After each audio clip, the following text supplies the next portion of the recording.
Ok. Donc, je fais le L3. Alors, la L3, elle est là. Elle est là, la L3. Est-ce que vous voyez mon curseur? L3. Oui ou non? Oui, madame. Oh là là, c'est pas possible.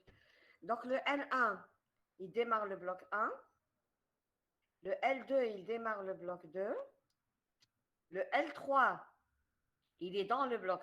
L'étiquette 3, elle est dans le bloc 2. L4, c'est juste avant la fin du bloc 2. On avait numéroté les blocs. Hein. Donc, regardez, c'est numéroté. L'étiquette 5, elle démarre le bloc 3. L'étiquette 6 démarre le bloc 4. Donc, il y a autant de begin que de blocs. Hein. Donc, un bloc, deuxième, le troisième et le quatrième. Donc, on cherche, quand on nous dit chercher les états de pile, ça veut dire donner l'état de la pile pendant l'exécution d'un programme donné. Donc, les étiquettes représentent les points d'exécution. Donc, le L3, vous écrivez là parce que c'est des informations, des explications en plus. Vous devez complémenter votre cours. Donc, le L3 démarre, c'est-à-dire je suis à l'intérieur. À L3, je suis à l'intérieur du bloc 2, pas comme ici. Ici, je suis à l'intérieur du bloc 1, mais je n'ai pas démarré le bloc 2.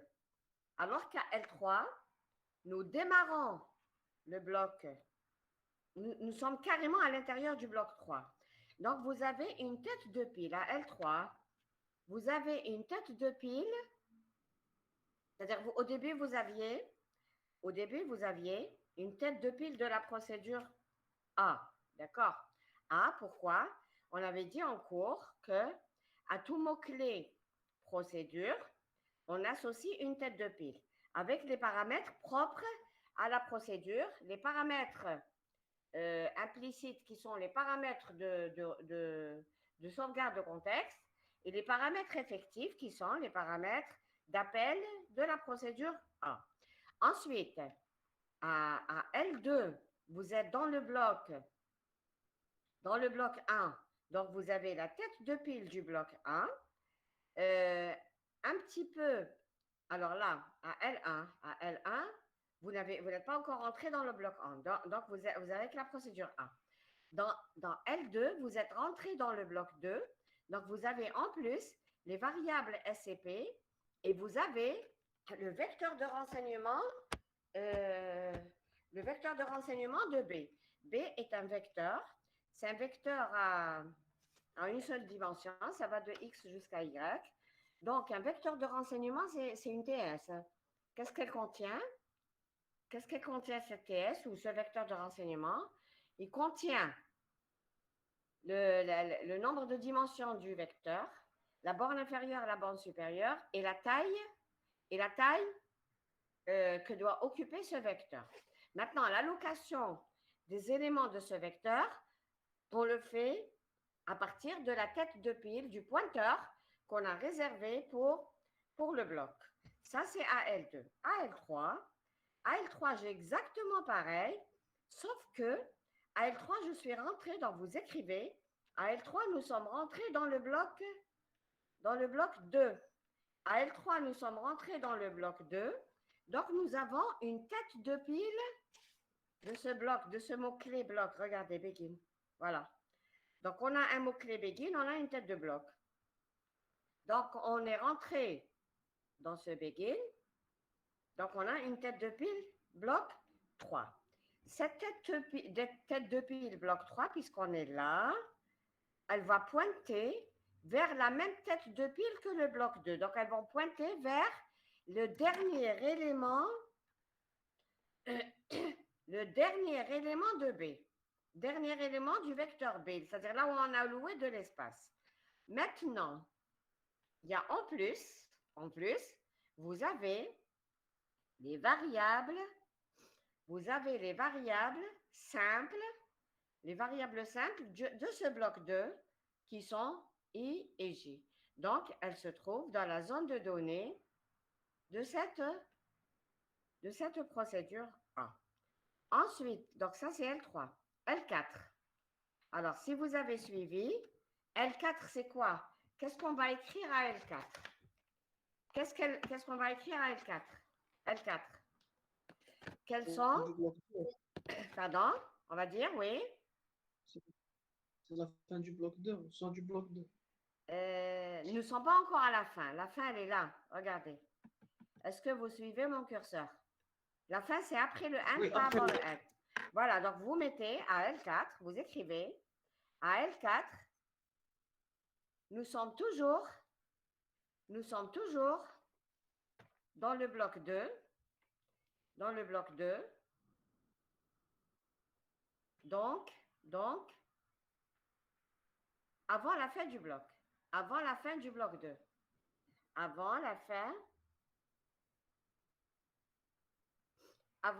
bloc 2, avant la fin du bloc 2. Et donc, L3 est identique à L4. Vous écrivez que L3 est identique à L4, c'est-à-dire il y a n de plus.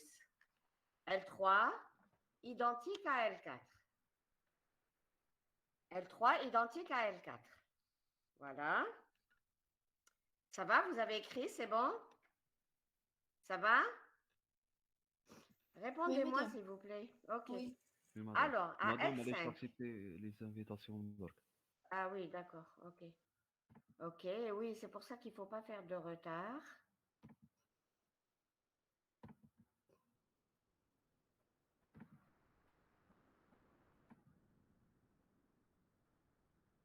OK. C'est bon. Alors.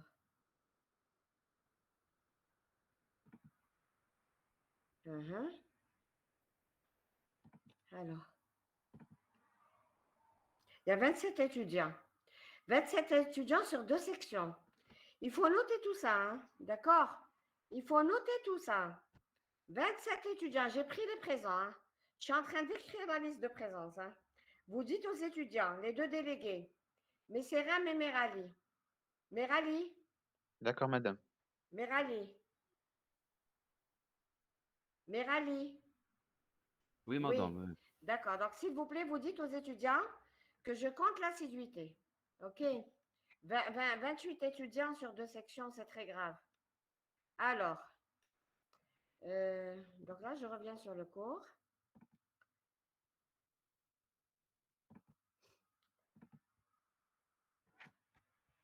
J'étais à L3, j'avais dit que c'était L4 parce qu'il n'y a rien de plus. Il n'y a absolument rien de plus.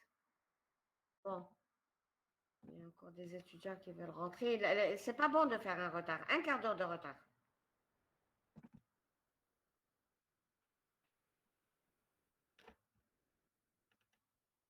OK. Alors. Maintenant, à L5. À L5. Alors, à L5. Là, c'est une application directe du cours. Hein. Donc, le cours n'est pas compliqué, mais il faut avoir suivi le cours. Alors, à L5, qu'est-ce qu'on peut écrire comme information à L5? Qu'est-ce qu'on va dire? On a dit que à L5, qu'est-ce qu'on va dire? Quelques mots qui vont vous aider à faire d'autres exemples, d'autres exercices. AL5. Hein?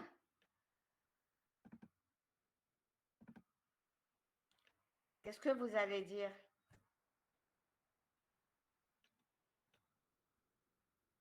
Voilà, à L5, nous sommes sortis, à L5, surtout, nous sommes sortis du bloc 2. Écrivez. À L5, nous sommes sortis du bloc 2. Donc, que va contenir la pile? Que va contenir la pile? La pile va contenir exactement, elle va contenir exactement, oui, elle va contenir exactement comme le début de, c'est-à-dire à L2, si vous voulez, à L2. Bon, ça m'embête les étudiants là qui... Je suis obligée à chaque fois de revenir pour accepter. Alors, donc, à L5, pardon, nous sommes sortis du bloc 2. Donc, vous enlevez la tête pile bloc 2. Vous l'enlevez complètement. Hein. Vous enlevez complètement la tête pile bloc 2. Alors, je vous donne l'état de la pile à L5. Vous avez le display.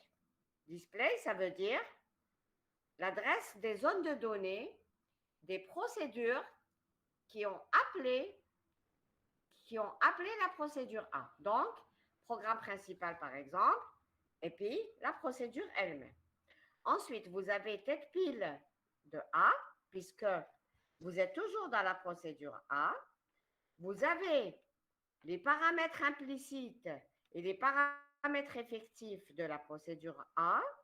Vous avez, puisque vous êtes rentré dans, regardez, vous êtes dans L5. L5, vous êtes toujours dans ce bloc, dans le grand bloc. Donc, vous avez la tête pile du bloc 1.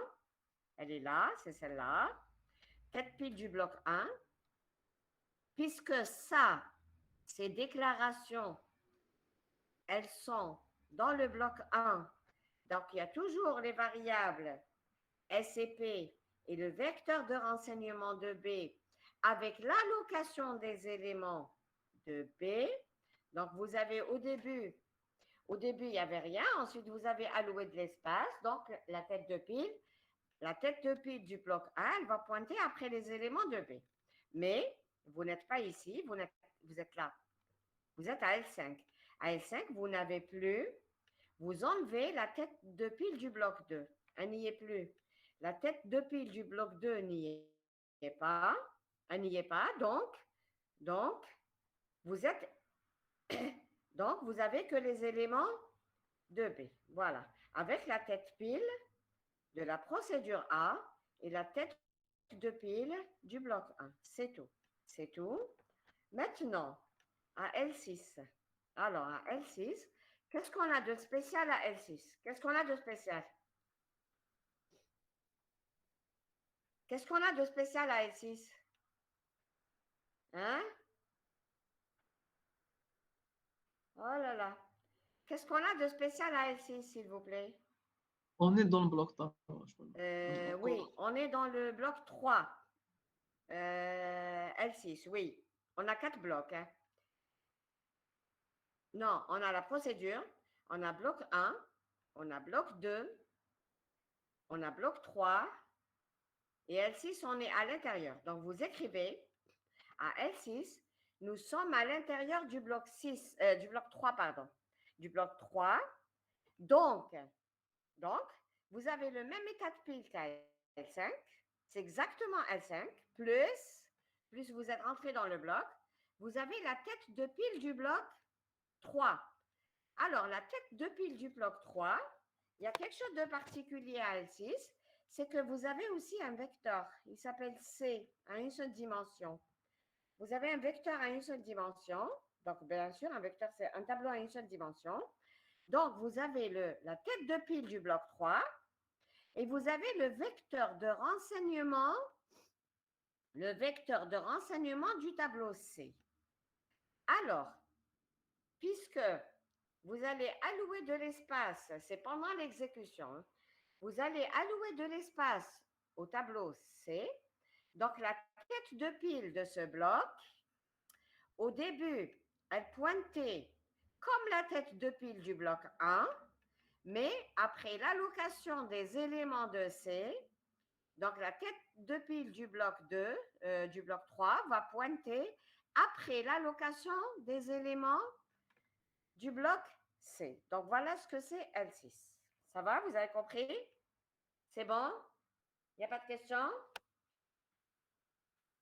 Vous pouvez Est-ce qu'il y a répéter des... juste L6 pour la tête de pile. D'accord. Regardez à L6, vous êtes dans le bloc 3.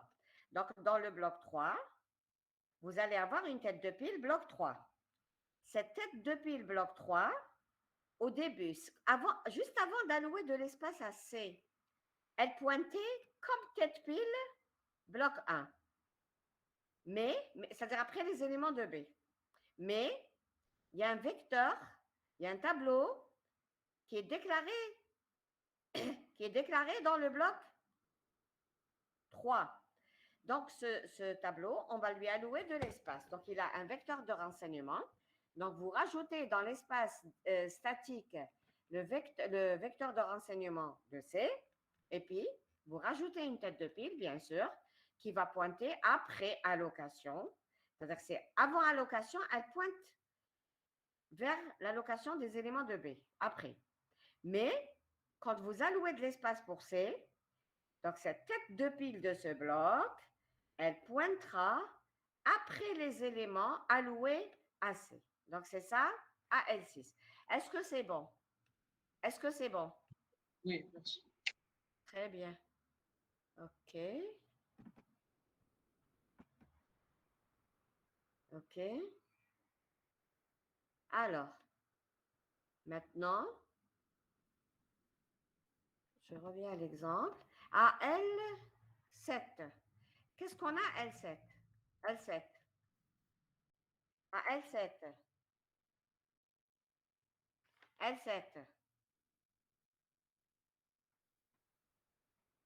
Qu'est-ce qu'on a à L7? Hein? L7, c'est la suite de begin. Il y a begin real E. Vous avez le corps du bloc. Ensuite, vous avez un end. Et le L7, il est là. Qu'est-ce qu'on va dire à L7? Hein? Qu'est-ce qu'on va dire à L7? C'est le même que L6. L7, c'est la même que L6. Non. Non, qu'est-ce qui change? Qu'est-ce qui change? Regardez. L7, L6, vous n'êtes pas encore entré dans ce bloc. Il y a un autre bloc, un quatrième. Regardez, le premier est là. Le deuxième est là. Le troisième est là. Le quatrième est là. Donc, L7 et L6 ne sont pas pareils. À L7, vous êtes à l'intérieur de ce bloc. Donc, vous avez encore, puisque vous êtes dans un quatrième bloc, vous avez en plus le même état que L6, le même état que L6, plus, donc, une tête de pile du bloc 4. Mais cette tête de pile, elle va pointer où, si vous avez compris? Elle pointe où, cette tête de pile? Hein? La tête de pile du bloc 4, elle va pointer où? Hein? Alors? On a le réel E en plus. Un petit peu avant. Répondez à ma question. Répondez à mes questions avant. Ce que tu dis là, c'est la seconde remarque que je vais donner. Donc, la première remarque, où va pointer le tête de pile de ce bloc 4? Où est-ce qu'il va pointer? Sur le premier espace libre. Il est où? C'est quoi? C'est sur le Sur bloc. C. C'est comme Premier C. C'est juste après l'allocation de C. D'accord? Puisque C, c'est... Regardez. Vous avez ce bloc à L7. Vous n'êtes pas encore sorti de ce bloc. Or, ce bloc, il se trouve dans celui-là. Donc, là, vous n'êtes pas encore sorti du bloc 3. Or, dans 3, qu'est-ce que vous avez? Vous avez les éléments de B et les éléments de C. Donc, quand vous rajoutez une tête pile, elle va pointer après les éléments de C. Donc, elle va pointer comme la tête pile du bloc 3. OK? Bloc 3. Maintenant, vous avez en plus la variable E. Donc, dans l'espace statique, vous avez la variable E, la petite variable simple. OK? Donc, voilà ce que vous avez à L7. Et vous dites à L7, nous ne sommes pas encore sortis. Nous ne sommes pas encore sortis ni du bloc 1,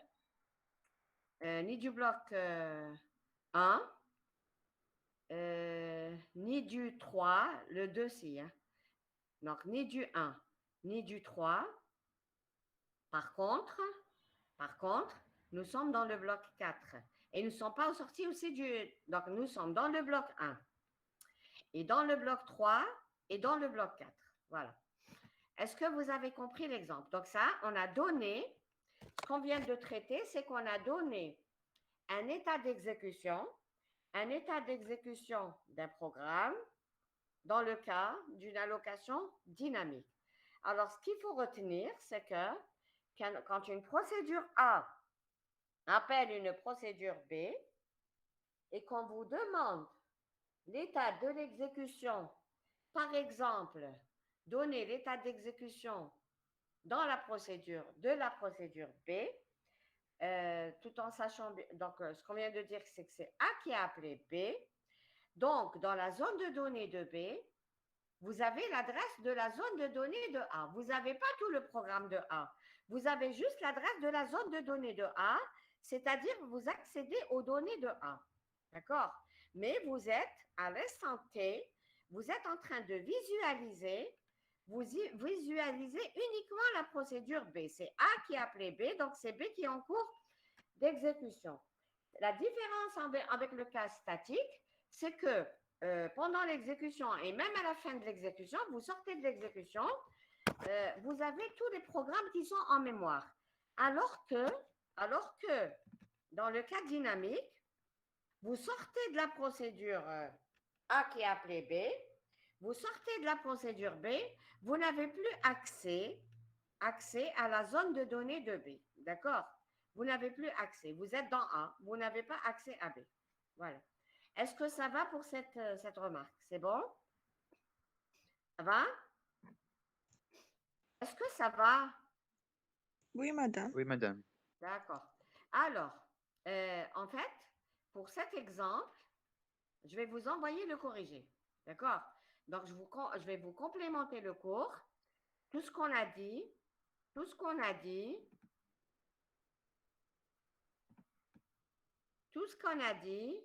on va vous l'envoyer. C'est-à-dire, on va vous envoyer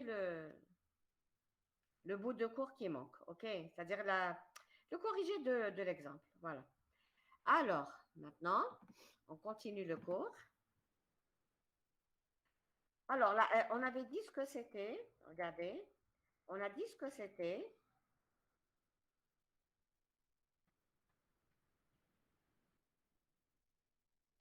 Une zone de données, une procédure. Regardez. La zone de données d'une procédure. On a dit qu'elle était constituée d'une partie statique et d'une partie dynamique. La partie statique, elle contient toutes les données, les données simples qui n'ont pas besoin d'allocation dynamique.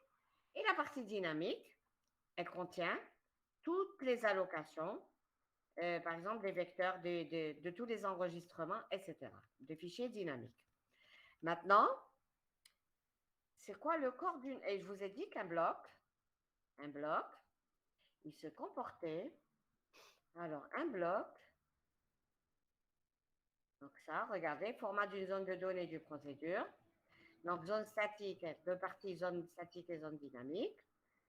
Un bloc, on a dit qu'un bloc se comportait comme une procédure, donc il a une tête de pile, il a ses propres variables, donc quand vous sortez de ce bloc, vous dépilez tout. Maintenant, c'est quoi la zone de données d'une procédure, d'un programme principal? Alors, La zone de données d'un programme principal, c'est quoi? Un programme principal, il a une tête de pile, hein. Donc, au mot-clé programme, qui démarre un programme dans un langage, vous avez une tête de pile. Vous avez, c'est pareil, vous avez une zone pour les variables simples, vous avez le vecteur de renseignement et vous avez les temporaires, c'est-à-dire un vecteur de renseignement pour les tableaux, d'accord, dans tout ce qui est dynamique. Et les temporaires sont les variables simples. Et puis, pour ce programme principal, s'il a des blocs, eh bien pour chaque bloc de ce programme principal, comme on vient de faire, vous répétez les mêmes opérations. C'est-à-dire, un bloc, il a une tête de pile, il a une zone pour lui statique, il a une zone pour lui dynamique. D'accord? C'est bon? Donc, c'est pareil, hein, c'est une récursivité.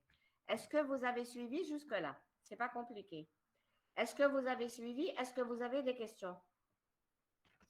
Est-ce que vous avez des questions? Non, madame. D'accord, très bien. OK. Alors, maintenant, si on veut calculer l'adresse des variables, donc ce que je vous ai dit, c'est qu'il faut retenir de ce cours, c'est que à l'instant T, comme tout est dynamique, à l'instant T, vous visualisez une seule zone de données.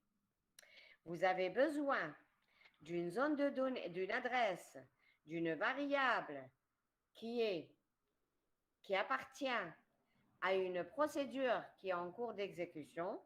C'est très bien. Vous accédez à la zone de données de cette procédure et vous récupérez l'adresse de la variable puisqu'elle se trouve dans sa zone de données.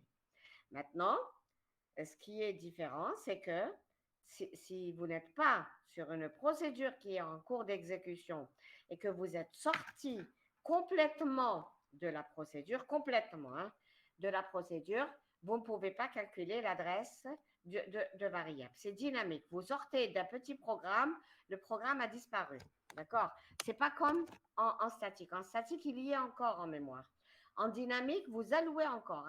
À chaque fois que vous rentrez dans une procédure, vous allouez de l'espace pour cette procédure.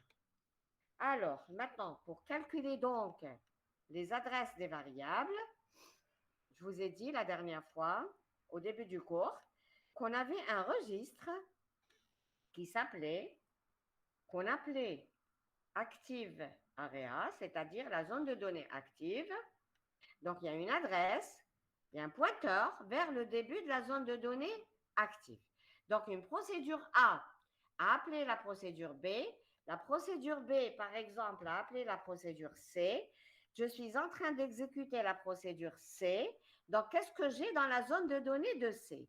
Puisque c'est A qui a appelé B, B a appelé C, et nous sommes dans C. Ça veut dire qu'on n'est pas encore sorti ni de A ni de B. Nous sommes toujours dans A et de B, et puis nous sommes particulièrement dans C. Donc, dans la zone de données de C, nous avons accès à la zone de données, à l'adresse de la zone de données de A et de B, puisqu'on n'est pas encore sorti. Hein. C'est parmi les paramètres qu'on sauvegarde dans la zone de données de la procédure C. Donc, si vous voulez chercher les adresses, alors on utilise une variable, enfin un registre, qu'on appelle Active Area ou alors Display Active, c'est-à-dire c'est Display Active ou Active Area, c'est-à-dire l'adresse de la zone de données active. Alors, qu'est-ce qu'il fait ce pointeur? Il identifie le display actif, c'est-à-dire la procédure active, et la zone de données associée à la procédure active, c'est-à-dire quelle est la procédure qui est en cours d'activation. A a appelé B a appelé C, donc Dispactive ou Active Area contient l'adresse de la zone de données de la procédure C, puisque nous sommes en train d'exécuter la procédure C. Alors, premièrement, on a 3 cas. Premièrement, on veut chercher l'adresse de variables déclarées dans le programme principal. Nous sommes dans le programme principal. On veut chercher l'adresse d'une variable qui appartient au programme principal. Alors, comment chercher cette adresse? Alors, l'adresse de cette variable, c'est l'adresse absolue donc. C'est-à-dire adresse absolue, c'est l'adresse par rapport à un début de zone. Hein. Alors, c'est active area, c'est-à-dire qu'on accède. On accède.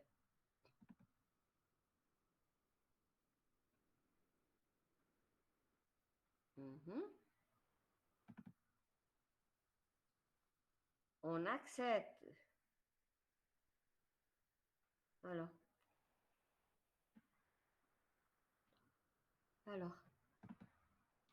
On accède donc au contenu de ce registre qui nous donne l'adresse de la zone de données de ce programme principal. Une fois qu'on est dans ce programme principal, après c'est facile. Vous cherchez cette variable dans la zone de données. Donc à toute procédure, à tout bloc, à tout programme principal, on associe une zone de données qui contient les données du programme.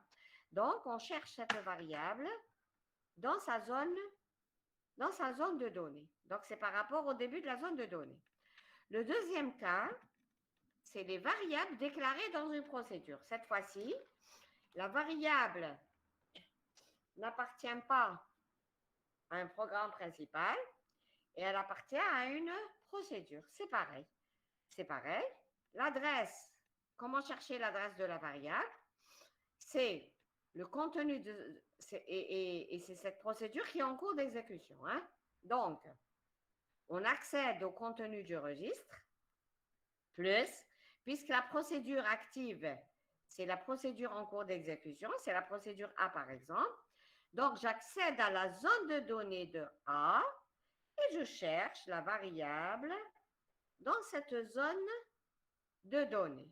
Donc, c'est par rapport à un début de zone de données. Maintenant, ça, c'est pas compliqué. Le troisième cas qui est un peu plus compliqué, c'est on cherche l'adresse d'une variable qui appartient, c'est-à-dire elle n'est pas locale. La variable appartient à une procédure qui n'est pas en cours d'exécution. Elle n'est pas en cours d'exécution, mais elle a été appelée, c'est-à-dire on est rentré dans la procédure, mais cette procédure a dû appeler une autre procédure. Par exemple, on est dans le programme principal. Le programme principal, il a appelé la procédure A et la procédure A a appelé B. Donc, le programme principal n'est pas fini. La procédure A n'est pas achevée aussi. Et la procédure B n'est pas achevée. Et en plus, on est en cours d'exécution de B. Donc, je cherche une variable, l'adresse d'une variable qui n'appartient pas à B, elle appartient à A. Mais A, c'est-à-dire il y a son adresse de zone de données. D'où je récupère cette adresse de zone de données. Je cache pour que vous ne voyez pas la solution. D'où je récupère l'adresse de la zone de données de A. D'où je récupère. Si vous avez compris ce qu'on a raconté pendant 2 cours. D'où je ramène? De la zone dynamique. De? La zone dynamique. Oui, mais comment? Comment? Le dernier élément, madame. Non, pas du tout, pas du tout. Pas du tout, pas du tout. C'est faux, hein? Pas de la zone dynamique, du tout. Hein? Du tout. J'ai dit l'adresse d'une variable quelconque. Hein? Je n'ai pas dit forcément dynamique. Hein? J'ai dit l'adresse d'une variable qui appartient à la procédure A, sachant que ce n'est pas A qui est en cours d'exécution. Elle est appelée, mais elle n'est pas encore terminée. Donc, comment accéder à la variable qui appartient à A? Comment? Aïe, aïe, aïe, les étudiants des 2 sections de cette année. Aïe, aïe, aïe. Alors, comment chercher l'adresse de la zone de données de la procédure à laquelle appartient la variable dont je cherche l'adresse? Si vous ne répondez pas, ça veut dire que vous n'avez rien compris. Hein? Ça veut dire que vous n'avez rien compris si vous ne répondez pas. Qui c'est qui peut répondre, s'il vous plaît? Parce que là, je suis déçue. Hein? Alors, alors, Madame, la zone de données du programme, là, ils ont pour les variables. pardon, vas-y, J'ai vas-y, dit la zone, j'ai dit la zone de données du oui, programme. uh-huh. Elle contient une tête de pile et une zone pour les variables. Redis, Ça. mais redis doucement. Doucement en vérifiant ce que tu dis. Vas-y, redis, J'ai dit la redis. zone de données du programme. Qu'est-ce qui Elle contient la contient zone, qu'est-ce qui contient elle- la zone donnée du programme? la zone de données pour chaque variable. Une zone des variables. C'est-à-dire, on a les variables تماك. Non, Madame. non, je pense que tu as compris, mais tu le dis mal. Redis. Réfléchis, tu dis correctement. Ce que tu dis n'est pas bon, mais je pense que c'est parce que tu t'es mal exprimé. C'est un petit peu ça, oui. Donc, allez-y, redites-le. Vas-y. C'est J'ai Amaïs. voulu- Amaïs. Oui, oui. D'accord, vas-y, redis doucement. Moi, je cherche l'adresse d'une variable qui appartient à la procédure A, mais ce n'est pas A qui est en cours d'exécution, c'est B. Comment accéder à l'adresse de A, à l'adresse de la variable qui appartient à A? Dites-le moi. Oui? Ce que j'ai compris, c'est normalement la zone des variables تاعها. Donc, si A appelle B, D'accord? Que contient B? bon, elle Oui. contient les A mêmes appelle B, les donc que variables. contient B? B contient l'adresse de la zone de données de A. C'est pas la Oui, variable, elle contient l'adresse de la zone. oui, l'adresse c'est les zones des variables. Voilà, très bien. Toi, tu as dit contient les variables. Donc, c'est l'adresse de la zone de données de A. Qu'est-ce que c'est l'adresse de la zone de données de A? Ça veut dire que si vous récupérez l'adresse de la zone de données de A, vous partez dans la zone de données de A, vous allez trouver cette variable. D'accord? Oui. D'accord. Donc, ce que tu dis est correct, mais tu l'as mal dit. OK? Est-ce que vous avez suivi? Donc, je cherche l'adresse d'une variable qui appartient à une certaine procédure, qui n'est pas en cours d'exécution, mais elle n'est pas terminée. Hein. Parce que quand la procédure est terminée, je ne peux pas calculer. Je ne peux pas. Le programme n'a pas accès à cette variable. Par contre, si la procédure n'est pas terminée, je peux. Donc, comment je fais? Donc, j'accède à une variable, je veux chercher l'adresse d'une variable non locale. Elle est déclarée dans une procédure de niveau K et référencée par une procédure de niveau I. Ça veut dire que c'est I qui est en cours d'exécution. Donc, qu'est-ce qu'on fait? On va dans la pile de I. On va dans la pile de I. Qu'est-ce qu'on fait? On cherche. Donc, c'est le contenu de Activarea plus le niveau d'imbrication des procédures. La procédure, elle est de niveau K, donc il faut arriver vers cette procédure. Donc, il faut chercher les adresses, il faut chercher l'adresse de ces zones de données. Elles sont empilées dans la zone de données de B. Une fois que vous avez trouvé cette procédure, qu'est-ce que vous faites? Donc, vous allez vers cette procédure et vous cherchez cette variable par rapport. Donc, c'est son déplacement par rapport dans sa zone de données. Une fois que vous avez l'adresse de la procédure K, parce que c'est K qui est appelé I, donc la variable, elle appartient à K. Donc, vous allez dans K et vous récupérez l'adresse de la variable qui appartient à K. OK? Ça va? C'est bon?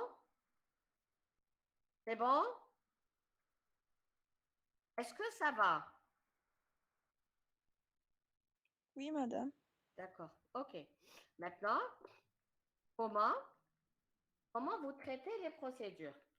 Excusez-moi, il y a 2 secondes, je reçois un appel de la fac.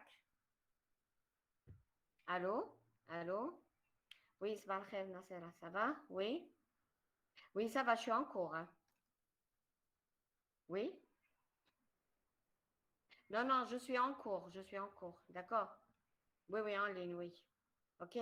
À tout à l'heure. Merci. C'est bon? Oui? À tout à l'heure, je suis en cours. Alors,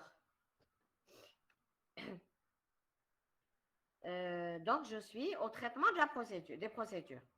Rappelez-vous, quand on a fait le if, quand on a fait le while, les étiquettes, je vous ai dit, vous écrivez un if. Un if, il a l'air tout simple, hein. C'est if condition, then instruction 1, else instruction 2. C'est très facile. Mais quand vous générez le code du if, le code du if est un peu plus long. Il a été étendu. Le while, c'est pareil. Un compilateur, j'ai dit que c'était comme un enfant. Il ne sait pas qu'est-ce que ça veut dire. Il ne sait pas qu'est-ce que ça veut dire. Vous déclarez la procédure A, vous déclarez la procédure B. Donc le mot-clé procédure, suivi du nom de la procédure, suivi des paramètres de la procédure. Il ne sait pas qu'est-ce que ça veut dire. Maintenant, vous lui expliquez. Maintenant, on est à la partie traitement des procédures. C'est plus le if, c'est plus le repeat, c'est plus les instructions simples, mais maintenant, c'est les procédures. La toute procédure là qui est très facile, c'est procédure, mot-clé procédure, suivi du nom de la procédure, suivi des paramètres. Elle est très compliquée. Elle est très, très compliquée. C'est un des traitements les plus compliqués de la compilation. Alors, vous êtes en train de faire un compilateur. Qu'est-ce que vous faites? Vous avez trois cas de rencontre du procédure. Soit à la déclaration, vous la déclarez, donc avec le mot-clé procédure, le nom de la procédure, et puis les paramètres de la procédure. Sinon, avec l'appel, donc vous avez besoin du nom de la procédure, les paramètres, et c'est là où vous faites l'association paramètres formels et paramètres effectifs. Est-ce que vous vous rappelez maintenant des paramètres formels et effectifs? Les paramètres formels sont des paramètres d'écriture. Les paramètres effectifs sont des paramètres d'appel, c'est-à-dire vous faites l'association effective. Donc l'appel se fait avec les paramètres effectifs. Et puis vous avez la fin de la procédure. Alors, on commence par le premier cas. Premier cas, c'est déclaration de procédure. La procédure, donc vous la déclarez par le mot-clé procédure, suivi du nom, suivi de paramètres. Qu'est-ce que vous faites lorsque... Donc, c'est du code. Hein. Ça sera du code. Quand vous écrivez une déclaration de procédure, quand vous déclarez une procédure, par exemple, test, procédure test avec un ensemble de paramètres, ça ne sera pas traduit comme ça bêtement, mais ça sera traduit de cette façon. Regardez le code qu'on écrit quand on déclare une procédure. Vous empilez dans une pile, parce qu'une déclaration de procédure, c'est une pile. Vous empilez, donc vous prévoyez une pile, et puis vous empilez dans cette pile le display de la procédure. C'est quoi le display de la procédure? C'est quoi? C'est quoi le display de la procédure? C'est quoi un display de procédure? Ben, si vous avez suivi tous les cours, c'est quoi un display de procédure? C'est quoi? Alors, les étudiants, qu'est-ce qui leur arrive? C'est quoi le display d'une procédure? Merali. Oui, madame. Qu'est-ce que ça veut dire un display de procédure? ما على باليش. Très bien. Messeram.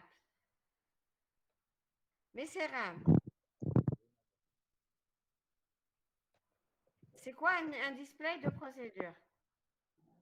C'est le corps de la procédure. Non. La partie statique, madame. Non. De la pile. Pas du tout. Oui, ça se trouve dans la partie statique, mais ce n'est pas la partie statique. Ça se trouve dans la partie statique, mais ce n'est pas la partie statique. C'est quoi? Ça, je l'ai fait en présentiel, hein, avec un stylo. C'est quoi le display du procédure? Amayes. C'est un objet stocké en mémoire. Oh là là. C'est une pile contient l'adresse de la procédure appelant. Qui c'est qui parle? C'est Messerum. Oui, c'est ça. C'est ça. Un display. Les zones de données. Voilà. Un display, il contient la procédure A appelée B, A appelée C.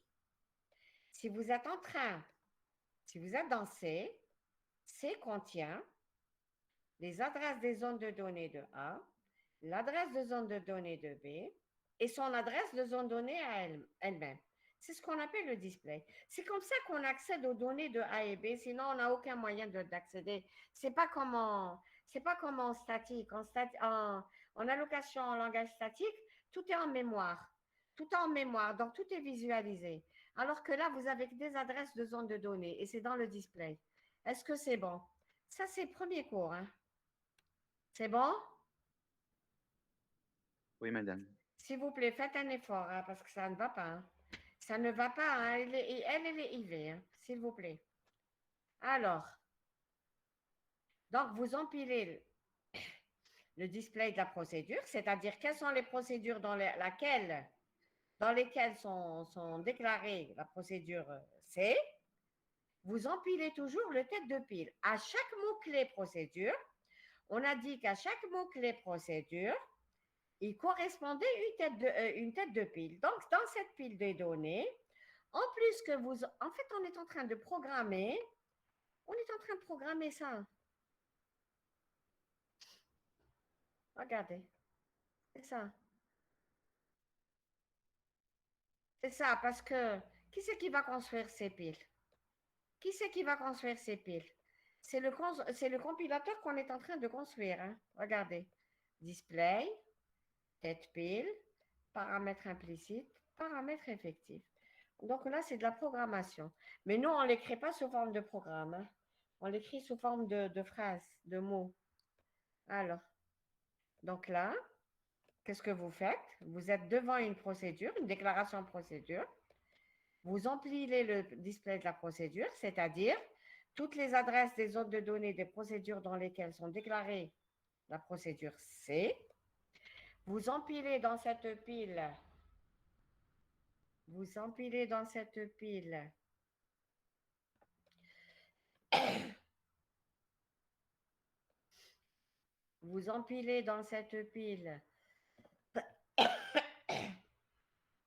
le tête de pile, d'accord? Parce qu'à tout mot-clé procédure, il correspond une tête de pile. Vous empilez dans cette pile aussi les paramètres implicites. Tout ce qu'on a dit avant. Tout ce qu'on a dit avant, maintenant, c'est sous forme d'action, d'activité, d'action, d'algorithme. Ça, c'est un algorithme. Donc, qu'est-ce que vous faites? Vous empilez les paramètres implicites. C'est quoi les paramètres implicites? C'est les paramètres de sauvegarde de contexte. Il y a A qui est appelé B.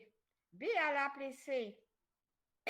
Donc, ça veut dire que quand je pars vers C, il faut savoir où est-ce que je dois retourner. Donc, les adresses de A, les adresses de B, où est-ce que je dois retourner exactement, les adresses de retour. Donc, c'est les paramètres de sauvegarde de contexte. Alors, vous empilez aussi, dans cette pile de données, les paramètres de la procédure. Une procédure, elle a des paramètres. Donc, bon, c'est pas tout le temps, mais quand elle a des paramètres, vous empilez dans la zone de données de cette procédure les adresses des paramètres dans la zone statique. C'est vrai que c'est dans la zone statique, mais ce n'est pas les paramètres. Mais le display, attendez, mais le display ne contient pas les variables. Il contient les adresses.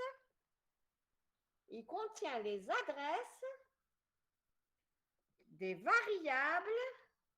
Il contient les adresses des variables, des données qui appartiennent au programme, aux procédures qui ont appelé cette procédure. D'accord? Donc, c'est vrai que ça appartient à la zone statique, mais ce n'est pas des variables statiques, c'est les adresses des zones de données, le display, hein. Alors, maintenant, lors de l'appel, qu'est-ce qui va se passer? Alors, indépendamment du module compile, qu'est-ce qui se passe lors de l'appel? Qu'est-ce qui se passe? Qu'est-ce qui se passe lors de l'appel du procédure? Qu'est-ce qu'on fait? Qu'est-ce qu'on fait? On sauvegarde le contexte de la procédure appelante. Oui, Les il est déjà sauvegardé. Donc, on récupère les paramètres. Qu'est-ce qu'on fait? On récupère les paramètres sauvegardés. Qu'est-ce qu'on fait aussi? Qu'est-ce qu'on fait? Hein? Qu'est-ce qu'on fait? On sauvegarde l'adresse de l'instruction qui suit l'appel. On sauvegarde. L'adresse de l'instruction qui suit l'appel. C'est l'adresse de retour. Non, Voilà. vous avez accès à une variable, à une procédure. C'est-à-dire, vous avez un appel de un appel de procédure. Qu'est-ce que vous faites exactement? On Qu'est-ce que vous s'embranche faites? vers le début de la procédure. Qui c'est que c'est Messeram? Oui. Ben oui, vous avez un appel de procédure. Vous faites un branchement vers cette procédure. D'accord? C'est un appel. Donc, avec les adresses que vous avez sauvegardées, vous récupérez l'adresse et vous faites un branchement vers cette procédure. Et puis, qu'est-ce que vous faites aussi? Qu'est-ce que vous faites? Vous avez des paramètres effectifs. Oui. Hein? Oui. Vous faites des paramètres, vous avez des paramètres effectifs. Donc, qu'est-ce que vous faites? Qu'est-ce que vous faites? On sauvegarde en cache en mémoire tampon les paramètres de la procédure appelante. C'est-à-dire, donnez-moi des détails indépendamment du module compile.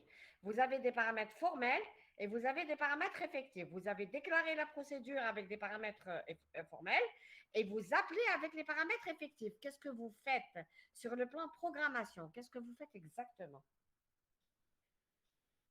Qu'est-ce que vous faites? Hein? Eh bien, vous faites l'association paramètres effectifs et paramètres formels. Imaginez que vous avez déclaré une procédure avec 5 paramètres et au moment de l'appel, vous vous appelez avec 3 paramètres. Qu'est-ce qui se passe? Qu'est-ce qui se passe? C'est une erreur de quoi? De compile ou d'exécution? Madame, vous pouvez répéter cette dernière phrase? Vous avez déclaré une variable avec 5 paramètres et vous avez fait l'appel avec 2 paramètres. Qu'est-ce qu'on va vous signaler? Qu'est-ce qu'il va vous dire soit l'exécution, soit la compilation? Qu'est-ce qu'elle va vous dire? Est-ce que c'est on compile ou alors c'est exécution? L'erreur est syntaxique. Qu'est-ce que ça veut dire erreur syntaxique? Est-ce que c'est compile ou c'est exécution? Si compile et elle va générer une erreur d'exécution. Comment ça, une erreur de compile? Elle reste compile, elle ne peut pas être erreur d'exécution. Oh, Hein? c'est une erreur de compilation. C'est une Il erreur va de compilation, oui. Et pas comment? exécuter. C'est-à-dire, oui, c'est une erreur de compilation, oui. Ça veut dire que vous faites le traitement pendant la compile. Si vous ne le faites pas pendant la compilation, ça va être une erreur d'exécution. D'accord? Mais faites les choses que vous pouvez déceler, les erreurs que vous pouvez déceler en compilation, faites-le en compilation. Donc, c'est en compilation que vous comptez le nombre de paramètres. Donc, si le nombre de paramètres n'est pas bon, vous dites erreur de compile. Maintenant, si le nombre de paramètres est bon, qu'est-ce qu'il faut vérifier aussi? Qu'est-ce qu'il faut prendre soin de vérifier? Il ne faut pas oublier de vérifier quoi? Hein? Qu'est-ce qu'on vérifie? Qu'est-ce qu'on vérifie? Les paramètres Hein? introduits existent. Les paramètres? Introduits, la procédure existe. Oui, Enfin, oui, ça, hors de l'ordre de l'appel, vous allez parcourir, vous allez vérifier que c'est bien une procédure, etc. Ensuite, Le début et ensuite, la fin du bloc. ensuite, qu'est-ce que vous faites aussi? Quelque chose d'important par rapport aux paramètres toujours. Hein? Qu'est-ce que Type vous faites? des paramètres. Voilà, c'est Messeram toujours. Messeram. Oui. Oui. D'accord, vous vérifiez le type des paramètres. Vous vérifiez est-ce que c'est le même nombre, ça c'est compile. Et vous vérifiez aussi est-ce que c'est le même type. Ça peut être compile aussi. Hein. Parce que si les paramètres n'ont pas le même type, c'est impossible de faire un appel avec des paramètres dont les types sont différents. Donc, ça peut être une erreur de compile. Si ce n'est pas une erreur de compile, faites-en une erreur d'exécution, c'est-à-dire préparez l'exécution. Préparez ça dans votre génération de code. C'est-à-dire quoi? C'est comme le si, c'est comme le if. Faites une simulation. C'est-à-dire que si vous ne pouvez pas faire la vérification pendant la compilation, vous générez des quadruplés qui vont faire la vérification après. C'est pendant l'exécution. C'est comme le if. Je ne connais pas la condition. Je ne connais pas le résultat de la condition. Donc, si la condition est vraie, je ne connais pas la condition en compilation. Je génère des si. Je dis que si la condition est fausse, je vais aller au else. Sinon, j'exécute le then. C'est pareil.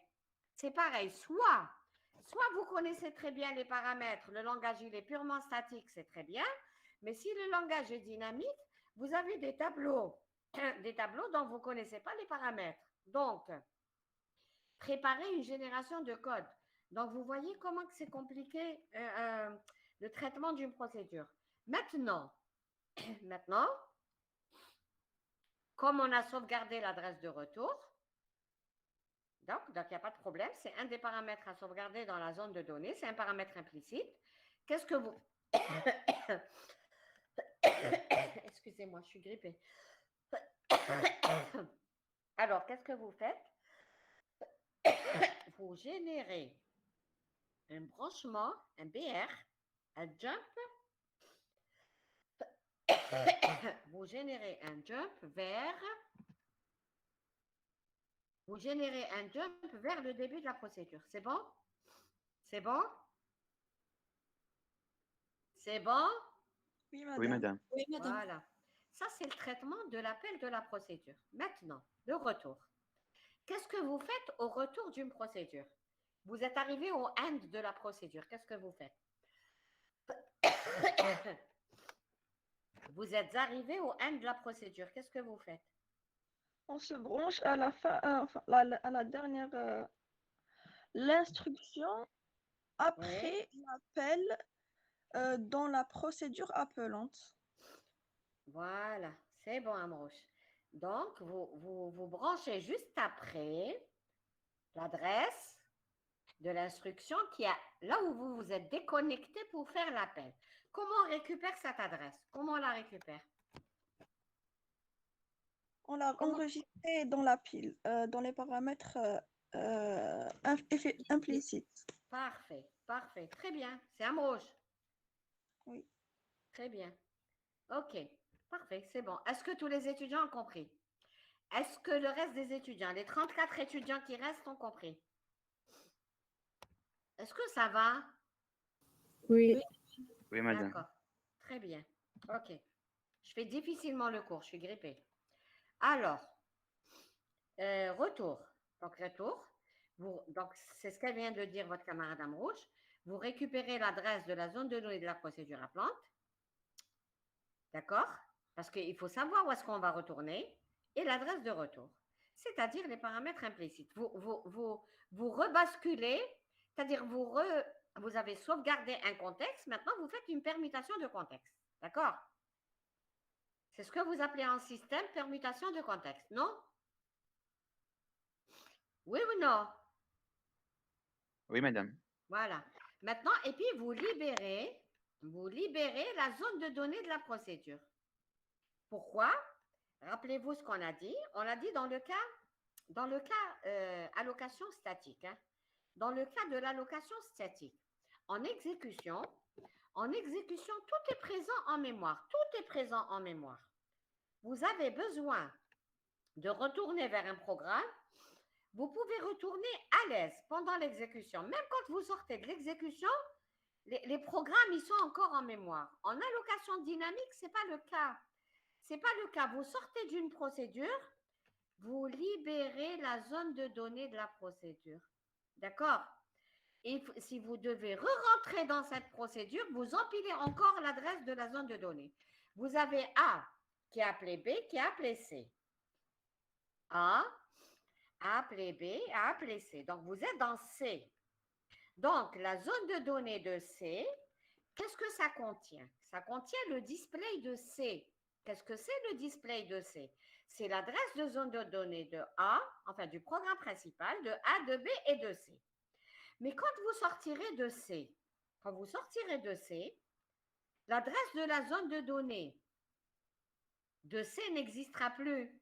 Elle n'existera plus c'est-à-dire vous n'avez plus accès à la zone de données de C. Vous allez retourner dans B. Dans B, vous n'avez pas accès à C. OK? C'est bon? Oui. Très bien. OK. Maintenant, donc, que contient le registre ActiveArea ou DispActive? Que contient? Alors, DispActive contient l'adresse du programme qui est appelé. C'est ce que je viens de dire. Si vous êtes sorti de C, le display actif, c'est l'adresse de B parce que c'est B qui est en cours d'exécution maintenant. Et puis, vous vous branchez à l'adresse de retour, c'est-à-dire vous vous branchez à B juste après l'appel de A. Est-ce que c'est bon? Ça va? C'est bon? Oui, madame. Très bien. Alors, donc là, il reste, je vais vous envoyer l'exemple là des étiquettes. Et alors, le traitement d'un bloc. Alors, un bloc, qu'est-ce que vous faites quand vous rencontrez un bloc? On a dit qu'on empilait une tête de pile, c'est ça?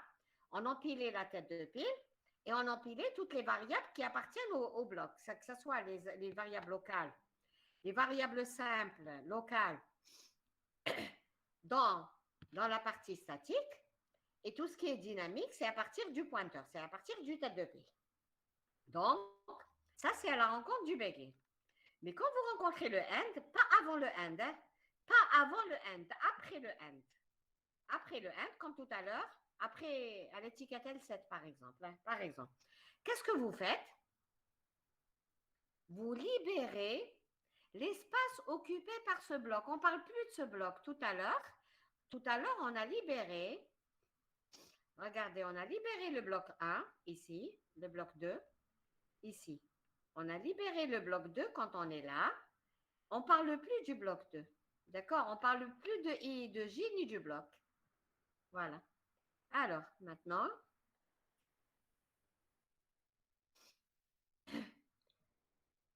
à la rencontre de end, pardon, donc on libère l'espace, mais à la rencontre, c'est-à-dire quand vous terminez le end, pas avant le end, hein, c'est-à-dire, regardez mon curseur, après le end, pas avant le end. Tant que vous n'avez pas parcouru le end, ça veut dire que vous êtes encore dans le bloc. Alors, maintenant, le traitement des tableaux. Tableau ou fichier dynamique. Hein. Alors, qu'est-ce que vous faites? Vous réservez de l'espace pour le vecteur, parce que, en fait, vous savez qu'il y a un tableau. Hein. Dès la compilation, vous savez qu'il y a un tableau. Mais vous ne connaissez pas l'espace que devra occuper le tableau. Et puis, l'adresse à laquelle vous allez allouer des éléments pour le tableau. Donc, qu'est-ce que vous faites? En compile, vous réservez un espace qu'on appelle le vecteur de renseignement. On sait qu'il va contenir des choses. On sait qu'il va contenir le nombre de dimensions, la borne inf, la borne sup, la taille. C'est-à-dire, on sait ce qu'il va contenir, mais on ne connaît pas le contenu. Le contenu, il va être mis à jour pendant l'exécution. Est-ce que vous me suivez? Vous avez déclaré un tableau B. Vous le savez déjà en compilation. Hein. Il existe en compile. Hein. Mais,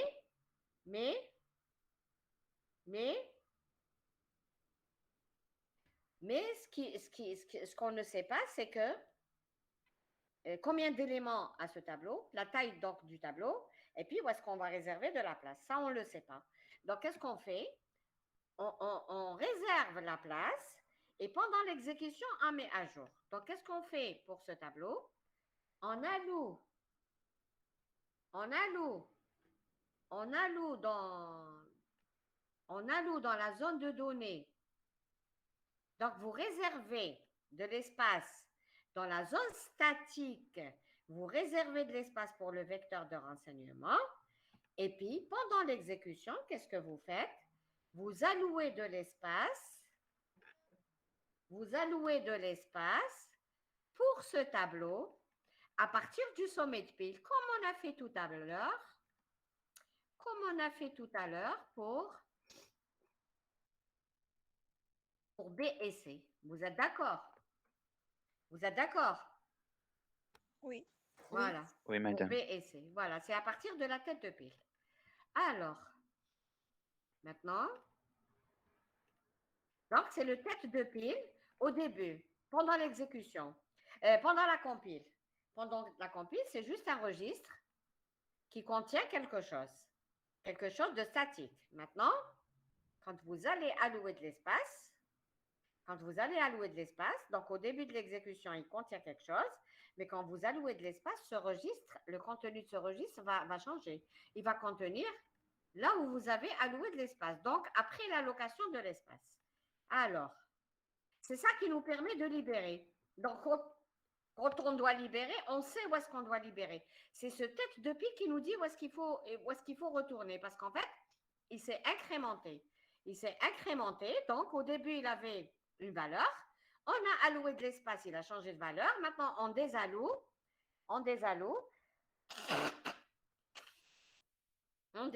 Donc on revient à l'espace, à l'adresse initiale, à l'espace initial aussi. Alors, remarque, la zone de données est libérée. La zone de données est libérée entre le sommet de pile courant, d'accord, jusqu'à l'adresse du sommet de pile du bloc englobant ou sommet de pile de la procédure. C'est ce qu'on a fait ici, regardez. On a alloué de l'espace à B, on a alloué de l'espace à C, on avait une tête de pile qui avait pointé juste avant C, et après allocation, on l'a fait pointer après l'allocation des éléments de C, mais quand on sort de ce bloc, qu'est-ce qu'on a fait? On libère l'espace occupé par C, par exemple. Hein? D'accord?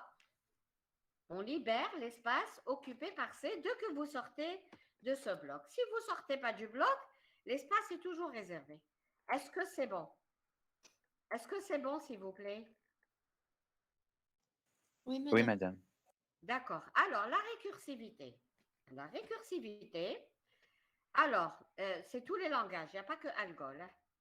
Donc, par contre, il y a des langages qui ne permettent pas la récursivité. Hein. C'est statique. Hein. L'allocation, elle est statique, donc tous les programmes sont en mémoire en même temps. Alors, les langages statiques, qu'est-ce qu'ils ont de spécial? C'est que on ne peut allouer l'espace que pendant l'exécution. Vous avez A qui a appelé A, qui a appelé A, qui a appelé A, donc c'est récursif. Il faut savoir combien de fois on a appelé A. Donc, vous avez appelé A la première fois, il y a une zone de données. Vous avez empilé l'adresse de la zone de données de A, premier appel. Vous allez appeler encore A. Vous êtes toujours dans A. Vous allez appeler encore la deuxième fois A, c'est récursif. Vous empilez encore l'adresse de la zone de données de A, mais au deuxième appel, c'est-à-dire les valeurs peuvent avoir changé, les valeurs des paramètres. Vous appelez encore la procédure A au bout du troisième appel. Donc, vous empilez encore la zone de données de A pour la troisième fois, mais avec des valeurs différentes. Hein, parce que si vous avez appelé A plusieurs fois, ça veut dire que les données de A ont changé. Donc, la zone de données de A, ça sera quoi? Le display de A. Qui c'est qui peut me répondre? Qu'est-ce que ça va être le display de A? Qu'est-ce que ça va être le display de A? Hein? Alors, hein? Alors, Madame, vous pouvez répéter. il y a A qui a appelé A qui a appelé A. D'accord, c'est récursif. Que contient à ce moment-là le display du dernier appel de A? A a appelé A a appelé A. Donc, j'ai fait 3 fois l'appel de A. Que contient le display de A? Adresse de données de zone de données de 1, adresse de zone de données de 1 et adresse de zone de données de 1. Très bien. C'est Amrouche. Oui. Il n'y a que Amrouche et Messeram et Amayes, c'est ça? Il y a les autres étudiants sont absents. Très bien, c'est noté, hein? D'accord, ne me dites pas, madame, ne comptez pas l'assiduité, madame, wallah, qu'on était là, madame, on n'a pas très bien suivi, madame, la connexion n'était pas bonne, madame, on était malade, madame, on habite loin, madame, là où on habite, il n'y a pas de connexion. Tout ça, je n'entérine pas, d'accord? Donc, s'il vous plaît, je veux des étudiants assidus. Je suis malade, je suis grippée, je suis en train de faire le cours difficilement, mais je le fais. D'accord? Alors, les deux délégués, Merali et Messeram, s'il vous plaît, faites le nécessaire. Alors, l'allocation, donc, la zone de données, le display de A, il contiendra l'adresse de la zone de données au premier appel, l'adresse de la zone de données au deuxième appel et l'adresse de zone de données au troisième appel. Et quand vous voulez accéder aux variables de A, qu'est-ce que vous avez dans cette zone de données? Quelle procédure A? Laquelle?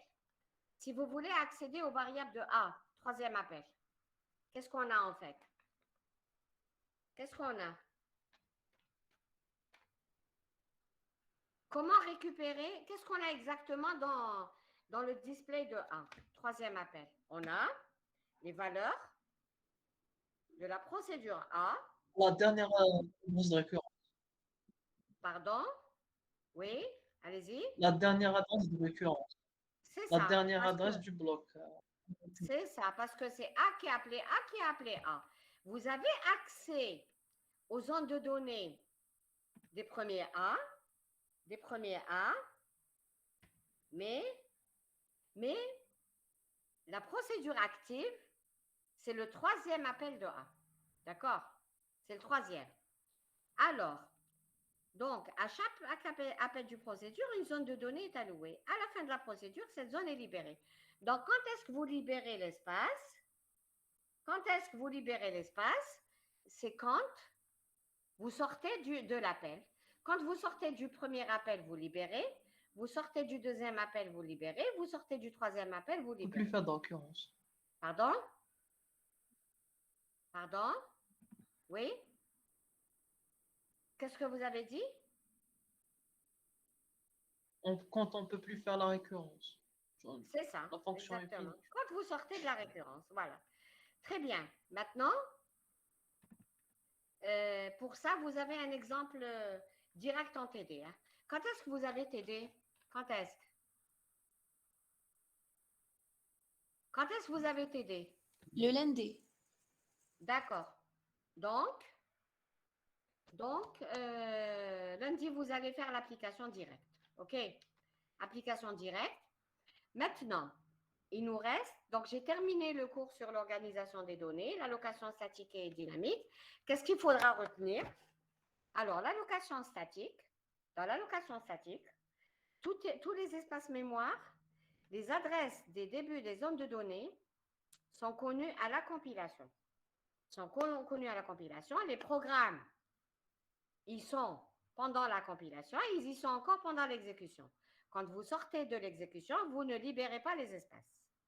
Et quand vous voulez accéder à la variable du procédure, vous pouvez accéder à l'ES. Les adresses sont connues, les zones mémoire sont connues, l'allocation, toute l'allocation des données est connue. En allocation dynamique, rien n'est connu. C'est exactement comme statique, sauf qu'en statique, ça se fait pendant la compile, et pour le dynamique, ça se fait pendant l'exécution, c'est-à-dire les calculs que vous avez faits en compilation. Dans le cas de l'allocation statique, vous avez calculé des adresses et des tailles de variables, des tailles de fichiers pendant la compilation. En allocation dynamique, vous préparez ce calcul. Vous préparez ce calcul, c'est-à-dire que, par exemple, un appel de procédure, ça ne sera pas une réservation directe, ça sera un code. C'est comme le if. Le if condition, on ne sait pas comment ça va être la condition pendant l'exécution. Donc, on génère du code. On va dire que générer les quadruplés de la condition. Si la condition est fausse, allez instruction 2. Si la condition est vraie, exécutez instruction 1 et sortez. Rappelez-vous, on disait que si on ne disait pas, si en exécutant l'instruction 1, on ne disait pas sortir, on aura une erreur d'exécution. En compilation, le programme est bon, mais ça sera une erreur d'exécution. Pourquoi? Parce que quand on a traduit, on n'a pas traduit correctement le if. C'est la même chose pour la procédure. Il faut traduire correctement la procédure, le code de la procédure. La procédure dira que récupérer le nom, aller dans la TS, vérifier que c'est une procédure, compter le nombre de paramètres, vérifier les types des paramètres, sauvegarder les paramètres implicites, sauvegarder les paramètres de la procédure. Tout ça, vous le préparez pendant la compilation. Vous préparez le code. Hein. Il ne sera pas exécuté. Il sera exécuté pendant l'exécution dans le cas dynamique. Sinon, ça sera pendant la compilation. Est-ce que ça va? Ça va? Oui, madame. Très bien. Maintenant, donc, le cours prochain, ça sera toujours en ligne, c'est ça? En ligne. Oui, madame. D'accord. Et ça ne sera pas la Khalota, parce que les étudiants de IV, je ne sais pas qu'est-ce qui s'est passé avec les IV. Ils m'ont dit, madame, le cours, ça va être lundi. Lundi, et ça a perturbé tous les enseignants. Hein. Alors que les IL n'ont pas posé problème. Les IL, j'ai dit en ligne, ils ont compris que c'était mardi. Hein. Les IV ont compris que c'était lundi. C'est-à-dire, on faisait le présentiel, mais en ligne. Voilà. Mais ce n'est pas de ça qu'on parlait. Mais ce n'est pas grave si on le savait dès le début. Ce n'est pas grave. Si on s'était entendu sur ça dès le début, ce n'est pas grave. Mais ils ont attendu la dernière minute, les IV, pour me dire, madame, cours lundi. Ce n'était pas possible. Donc là, ce qu'on fait, pour le reste de la compile, on est à l'aise. Hein. On est à l'aise en cours. Est-ce qu'on fait l'examen la semaine prochaine? Mais ça sera présentiel. Hein. L'interro. Parce que vous m'avez dit, rappelez-vous, il me semble que les étudiants, que ce soit IL ou IV, m'ont dit qu'ils préféraient une interro à part de l'EMD.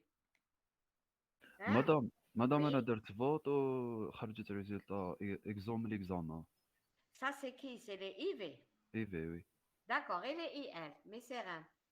Oui, madame. Même les IL, ils ne sont pas d'accord. La plupart. C'est-à-dire, ils préfèrent un exo de l'interro. Madame, Un il examen y a de l'examen. il y a toujours ceux qui veulent...